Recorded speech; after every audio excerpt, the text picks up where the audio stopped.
Mania de loto fácil, eu já vou fazer essa pergunta para o Diego, está no meio da minha pauta, vamos seguir aqui a pauta. Diego, no Brasil temos alguns casos emblemáticos, por exemplo, nos Estados Unidos o goleiro Bruno ficaria preso para sempre.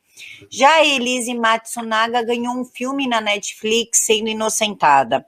A nova moda agora é inocentar o vilão e transformá-lo em herói, como fizeram com Coringa. O estímulo à bandidolatria vem através das séries, filmes com viés de esquerda? Olha, isso existe, de uma certa forma, no mundo todo. Eu sempre dou um exemplo. Tem um mafioso americano de Nova York, que foi um dos poucos camaradas que saíram vivos da máfia, que é Michael Francese, o nome dele. Ele tem uma biografia muito interessante. E nessa autobiografia, uma das coisas que ele fala é o seguinte: para nós, a filmagem do Poderoso Chefão, para nós da máfia, foi uma coisa muito boa, porque ela humanizou a figura do mafioso.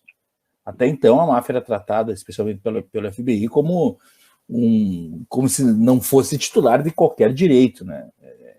Tratamento muito mais brutal. Então, essa questão da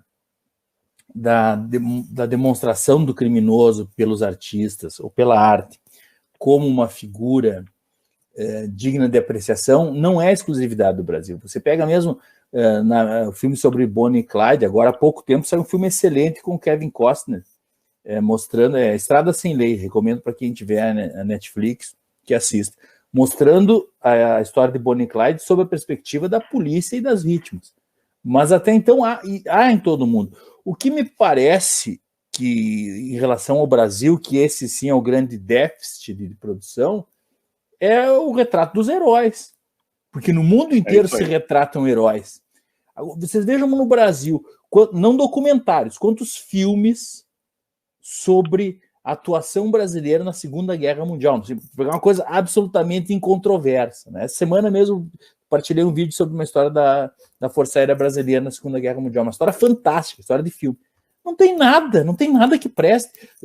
Com todo respeito, não tem um filme, por exemplo, nos modos do Resgate do Soldado Ryan, ou desses dezenas de filmes que os americanos fazem. Então, o que acontece no Brasil é esse mesmo problema que nós falamos há pouco. É a ausência de um contraponto. É um filme que mostra o policial naquilo que ele tem de heróico. Vocês vão dizer que não há exemplos de heroísmo dentro da polícia? É o que mais tem. Vão aos heróis do Rio de Janeiro, falem com qualquer um daqueles policiais. São todos heróis, pessoas que sacrificaram quase tudo e que tem alguns colegas que sacrificaram tudo, não é? Porque deram a vida. E ninguém conta a história dessas pessoas. Então, esse me parece o grande problema no âmbito da cultura, o grande problema no Brasil. A tal ponto que quando você faz um filme como, por exemplo, Tropa de Elite 1, ele está longe de retratar a polícia de uma maneira heróica. Mas aquele filme gerou uma popularidade tremenda para a polícia. Naqueles modos que foi mostrado, o policial torturando, né? Mas mesmo assim, a saturação de parte da população em relação a esse discurso do bandido herói é tão grande que mesmo um filme assim consegue catalisar a atenção para a polícia. Então, eu acho a nossa grande falta, a grande ausência que existe na nossa cultura é de filmes que retratem a positividade, filmes que retratem aquilo que há de bom, que há de positivo, que são fartos, são multifários os exemplos de atuação policial heróica, de atuação das Forças Armadas heróicas. Nós precisamos de modelos, nós precisamos de padrões nos quais as pessoas possam se inspirar. Você não pode submeter a história do país de uma maneira permanente à crítica, não é? Isso o Edmund Burke já dizia. Você precisa ter um padrão, que aquele padrão vai ser, de certa forma, blindado para que sirva de inspiração às pessoas. Porque nenhum país resiste. Se dizer que nada presta das forças da ordem, que nada presta da polícia, que nada presta do exército, o que é isso? Só o que presta é o criminoso. E aí você vê a produção cinematográfica, especialmente do Brasil, em relação ao criminoso, pelo amor de Deus, é como dizia o saudoso Paulo Francis, né? Cada vez que eu vejo um filme desses, eu tenho vontade de sair gritando, é um santo, porque não, uma coisa quase geográfica. Mota. É isso aí, não faltam exemplos, né? Não só no cinema, mas na televisão, né? Todo mundo se lembra de uma novela onde a protagonista era uma traficante de drogas, né? Uma mulher firme, sensível, lutadora, vitoriosa, traficante de drogas. Essas coisas, elas são transmitidas todos os dias sobre vários aspectos, de várias formas, e elas vão, como o Diego falou, elas vão penetrando no subconsciente das pessoas. Tá? Tem uma banda que eu gosto muito, que há muito tempo atrás compôs uma música que dizia: polícia, polícia para quem precisa, polícia para quem precisa de polícia. Não sei se vocês lembram, né? Eu não vou falar o nome da banda, mas quem gosta de música popular brasileira, quem gosta de rock vai lembrar. Muito tempo depois, um dos integrantes dessa banda descobriu para que serve a polícia. Porque a namorada dele foi sequestrada aqui no Rio de Janeiro. E adivinhe, Camila, adivinhe, Diogo, quem foi lá no cativeiro libertar a namorada do roqueiro? Olha, será que foi um deputado do PSOL?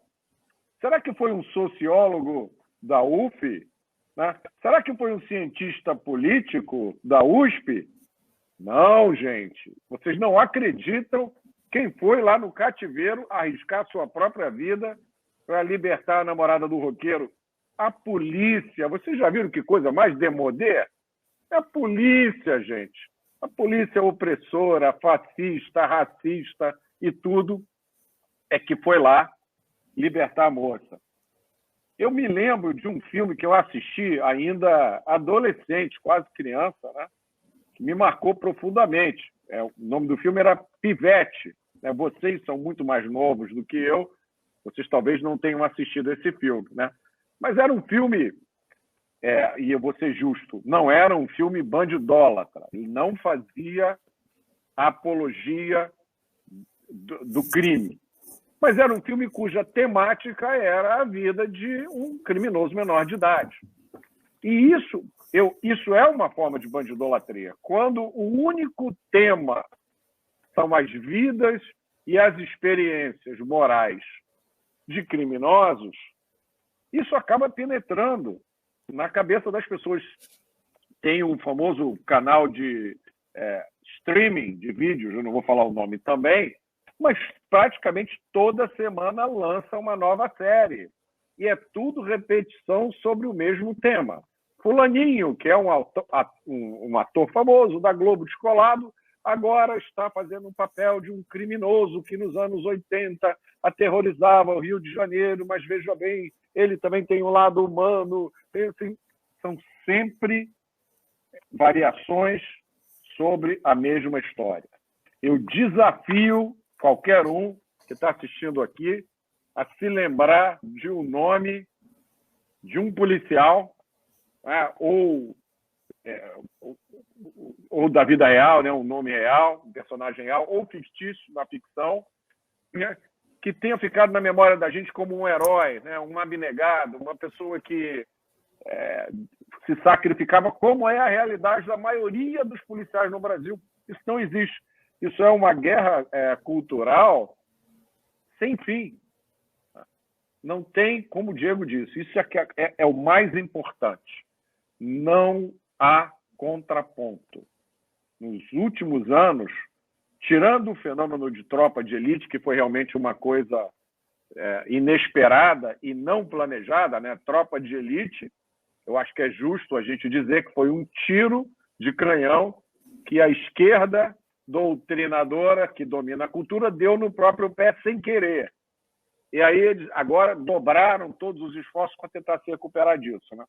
A única coisa que eu vi depois disso foi um documentário feito com muito sacrifício e muito esforço, ao qual o Diego se referiu, chamado Heróis do Rio. Quem tiver a chance de assistir, eu recomendo. Acho que deve estar disponível aí online. Tem partes do documentário que emocionam profundamente. Essa é a realidade. A realidade não é essas historinhas glamorizadoras de bandido que aparecem nesses canais de streaming. Apenas um acréscimo, se me permite, tem um outro documentário que também deveria ser... Eu lanço um desafio para que seja exibido nas universidades de direito. Chama-se Silenciados, que é a história das vítimas. Acho que até eu fiz um programa com a Camila e com o diretor desse documentário, que também... Daniel Moreno. Exatamente, Daniel Moreno. Deveria ser exibido nas universidades de direito e depois se propõe um debate, que se quiser, né? Porque ali estão os relatos das famílias que perderam, como perderam os seus entes queridos, quais as consequências, toda essa história que é invariavelmente negligenciada no debate público, esse filme traz. Ele tem a versão estendida, ele tem uma versão mais sucinta. Eu tive a oportunidade de assisti-lo no lançamento do Bandidolatria, que nós fizemos em Brasília, e exibiram esse filme. E depois eu teria que falar alguma coisa. Eu sou promotor desde 2000, né? Promotor criminal, eu já vi muita coisa. Mas não sobrou muito para falar, porque é difícil você descrever alguma coisa quando você acabou de ver aquilo, né? Em cores muito vivas. Então, esse documentário, eu nem sei se ele chegou a ganhar as telas no cinema, de um modo geral, ou se é exibido em algum desses canais por assinatura, mas ele é muito bom. Vocês assistam, procurem no YouTube, deve ter disponível, porque vale muito a pena. Esse documentário que o Dr. Diego Pesce está falando é de 2019, de autoria do Daniel Moreno, e as histórias, elas te chocam, e o Diego pode falar isso melhor do que eu. Nós assistimos, e tem uma história que me marcou, Diego, que é da mãe do Cauê.